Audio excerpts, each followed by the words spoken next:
Hello again, welcome back to Nancy Said. In this video I'm going to show you how to do what's known as surface crochet, which really doesn't it look like an embroidered chain stitch, but it's really easily done on your crochet hook, and even better because you can rip it back if you don't like what you're doing or you change your mind about the colour. We start from the inside, we bring the yarn up from within, so park your yarn there. Insert your hook and bring that loop through to the front. At that point you can drop the extra. And we want to go into the next stitch over and draw up a loop and bring it on through. So essentially a slip stitch coming through from the back. When we're moving over to the next stitch, you must allow that to come with you. So the key to making neat and even stitches is to leave enough slack on that chain. Bring it up and on through. And I'm holding my yarn at the back the way I normally would for any crochet. So in, yarn over, through to the front and on through the stitch, not pulling anything too tightly.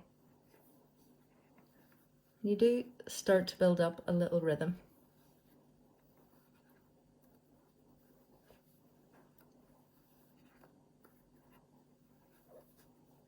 You want to keep them as even as possible.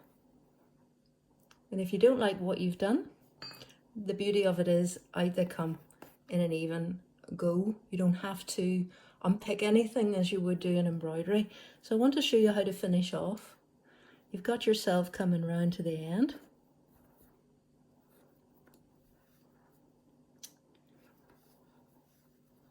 That's the penultimate one. Here looks like the last one, so we're meeting ourselves back round again.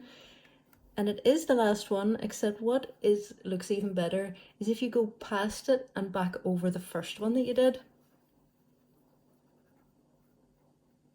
so that you've crossed over yourself. You want to cut the yarn and draw it all the way through to the front. And now, because we want to sew it in, that has secured that, but we want to sew it in at the back. So we'll come through from the back and take the yarn on back with us, and that can be stitched in.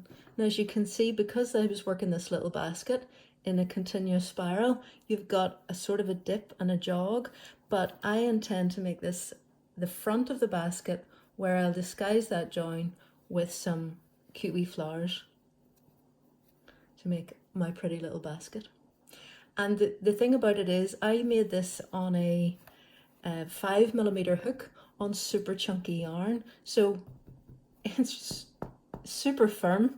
It stands up all by itself. You could even make this into a yarn bowl by leaving a little gap and carrying on up and closing it. But isn't that sweet? And I am going to be able to move from room to room, which I'm known to do these days, and put all my sweet wee things in it, your stitch markers, your extra flowers, your measuring tape. That can all go in and carry it around. At Christmas time you could fill that with acorns. At Halloween you could do all your pumpkins. I don't know what fits in a basket at Halloween, but there we have it. So I'm looking forward to making more of these for gifts, and hopefully if I'm able to clear the decks, Mr. Nancy will come back down sometime soon from his cave and join me on the sofa if I can make some room. So there you go. Thanks for watching, everybody. See you soon. Bye.